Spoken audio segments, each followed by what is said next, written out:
mananalo Pilipino. Ilocano, lahat-lahat ng malapas. Sana all. Hindi ako natatakot.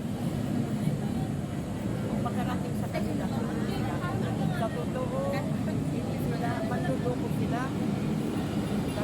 Sinungaling pati, nangako siya, ang bigas, mababa, 20 pesos per kilo. Pagkatapos, ngayon 60 pesos na sa palengke. Wala na makabili. Nagugutom Actually, ang may mga tao. 70 pa po. May 70 pa, may 80 pa. Abot ka ng 100 pesos.